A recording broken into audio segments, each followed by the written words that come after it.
In the class where you are today or even were before, there are geniuses, inventors, artists, musicians, footballers, and more. All the talents are there. But since we are all in a system that doesn't let us exploit our real talent, how can you judge someone who has to play ball by their ability to get good grades in math?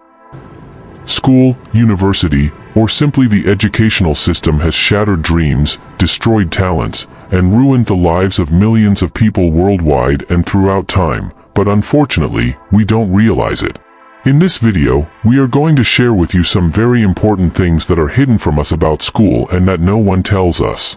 I remember once, when I was little, a journalist came to my school to ask all the children and students what they wanted to become in the future when they grew up. I told the lady that I wanted to become a minister. That was my immediate answer because, to me, it meant studying hard, working hard, staying at the top of the class, getting a diploma, finding an excellent job, growing up, and becoming a minister or even president of the republic. That was the only equation for living life. Spending over 20 years of our lives studying, from kindergarten to a doctorate, only to end up with very little in the end. If you are a school lover, then sorry, this video is not for you because I am going to tell you some truths that may not be comfortable for you. Subscribe to start. The first thing to know is that school gives us a wrong definition of failure. We have always thought that failing was a fatality. We even looked down on those who failed their studies or repeated grades, those who continuously failed their GCE O-level or their GCE A-level. We saw all of this in a very negative light because that's what we had always been conditioned to believe. We fight to get grades, to study the lessons, just to understand what will come in the exam. And in the end, we simply try to avoid one thing, failure. If you are not ready to fail, then you are not ready to win. That's what we could have been taught mainly. But school always made us believe, university always made us believe that if you fail, you are worthless. There are even universities where, if you fail more than twice, you are no longer accepted, you are rejected. I remember once when my little brother failed his GCE O-level. Our older sister came home and said to him, "I promised you gifts if you passed your exam, but now I will still give them to you. You may have failed today, but next year, when you come back, you will be the best." But since the system made us understand that it was negative, his friends made fun of him. He had a hard time and was forced to change schools just to escape the judgment of others. But is it his friends' fault? Absolutely not. It is simply the educational system that made us this way. So now, whether you are still in school or not, you must get rid of this limiting belief. You have to be ready to take risks. Risk is proportional to gain. If you want to succeed, then you must also be ready to lose. And if you lose, know that it is simply a lesson because, as I say and repeat, failure does not exist. It is just a way to delay and strengthen cunning. The second thing to know is competition. A big problem with school is competition. In fact, school teaches us that we are always in competition with others, with the system of first in the class, second in the class, third in the class. It has always been like that in our heads. This competition destroys us daily. We think that life is a race when school and life have absolutely nothing to do with each other. It is not a competition. Today, I simply understand that I am only in competition with the person I was yesterday. I only compare myself to myself. Put this in your head, you are not in competition with anyone. We all fight against poverty. I still remember my friend in high school. He never completed a class in less than 2 years. Like everyone else, you might think he is a failure and very behind. But he decided, after the BPC, to get rid of all his beliefs about failure. We thought he was behind, and he took a year off to focus on something else. From that moment, his friends blamed him and wondered why he wasn't finishing his studies. Because they saw it as a race. But today, this friend has managed to establish himself in his business, which would not have been probable in school. He failed a lot, of course, but he learned a lesson from it. It is different to have good grades, to have the best grade, or to become the top graduate to get the best job. I want you to change your perspective on this. You are not in competition with your friends, it is school that makes you believe that. You are in competition with yourself. The person you were yesterday should look and say, "Oh yeah, he surpassed me today." That's the plus. The third thing to know about school is that school does not teach us the basic fundamentals of life. The fundamentals of life, school does not teach us that. Do they talk to you about how to love in school? Do they talk to you about how to manage fear? Do they talk to you about how to have more money, how to become rich? Everything essential to our lives is not taught in school. That's why I decided to open your eyes in this video, to make people understand that not everything is learned in school. Just because you failed once does not mean you will never succeed in life. Change these beliefs. What do we learn about a school system, a system that has limited our parents and even our grandparents on the fundamentals of life?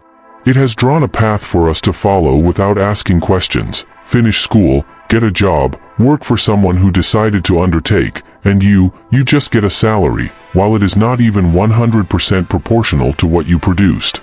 So, if we had to improve things, we would need to start teaching basic things, like personal development courses. In your educational systems, there should be a teacher who teaches the fundamentals of life, how to love, how to learn to give oneself strength, how to overcome failure, how to overcome fear, how to become richer. All of this needs to be taught in school and university. The system would be much more complete, and more people would be able to think differently. The fourth major problem with school is conformity. Look closely at the educational system, how we are educated. You have to leave at the same time, you have to come back at the same time. There is a recess, you all go out together. If you want to speak, you must ask the teacher's permission. You have to dress the same way. Such conformity.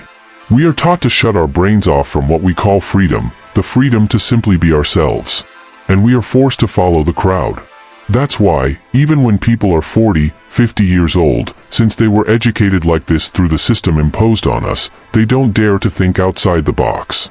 Remember that friend a bit earlier, when he decided to take a year off to focus on other things? What did people say? People said he was stubborn and stupid for daring to think differently. Why didn't he do like everyone else?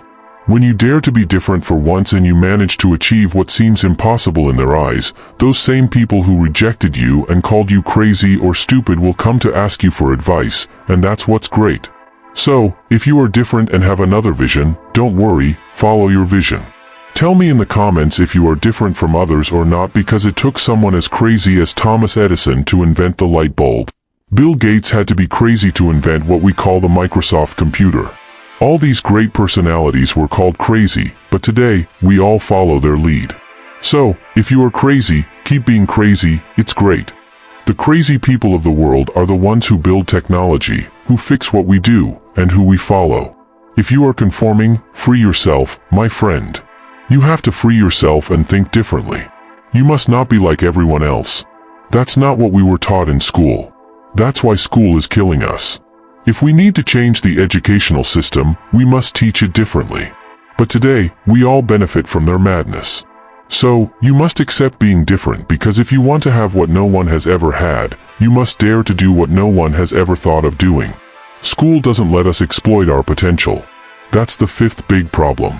In the class where you are today or even were before, there are geniuses, inventors, artists, musicians, footballers, and more. All the talents are there. But since we are all in a system that doesn't let us exploit our real talent, how can you judge someone who has to play ball by their ability to get good grades in math? It's not normal, but we are all in the same system. We are all there like conformists. We are all judged the same way, even though we are all completely different human beings. It's no coincidence that we have a fingerprint unique to us. When you put your fingerprint somewhere, no one else can open it in your place. Yet, we are pushed to do like everyone else. You have 14 subjects in a single semester, how can you have time to focus on your other skills? You leave in the morning, come back in the evening to work on the next day's courses, all for a diploma that the employer won't even take the time to look at.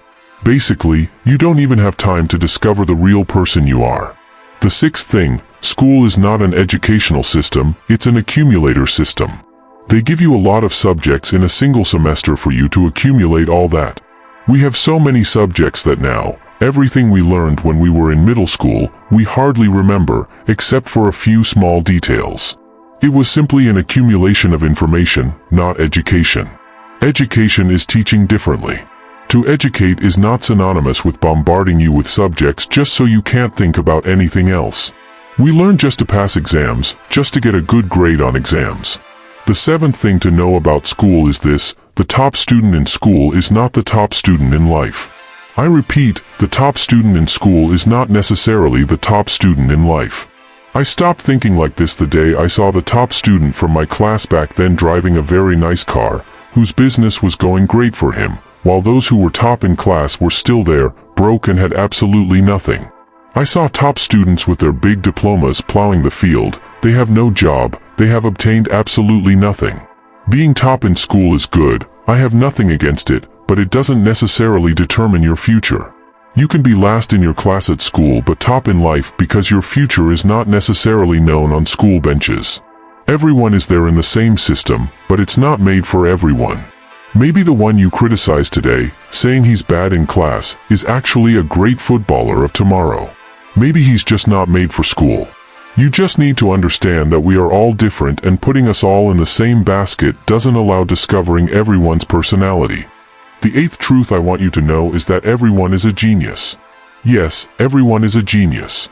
But at school, what do they make us believe? That you are useless, that you are lazy, that you are worth nothing just because you didn't get good grades in class. A great scientist said, if you judge a fish by its ability to climb a tree, it will believe its whole life that it is stupid. But put it in the water and you will see what it's capable of. Everyone is a genius. But if you judge Lionel Messi by his ability to get good grades in class, he will believe his whole life that he is stupid. Give him the ball and put him on the field, and you will see what he is capable of. Everyone is a genius. But if you judge LeBron James by his ability to get good grades in class, he will believe his whole life that he is stupid. Give him the ball and you will see what he is capable of. Everyone is a genius. But if you judge Michael Jackson by his ability to get good grades in class, he will believe his whole life that he is stupid. Give him the microphone and let him dance, and you will see what he is capable of. School must stop making us believe that we are stupid. We are not stupid, we are not less intelligent, it's just that not everyone is in their place. Tell us in the comments what you dreamed of becoming when you were a child. Put your concerns in the comments and we will make a video about it. Thank you for sharing.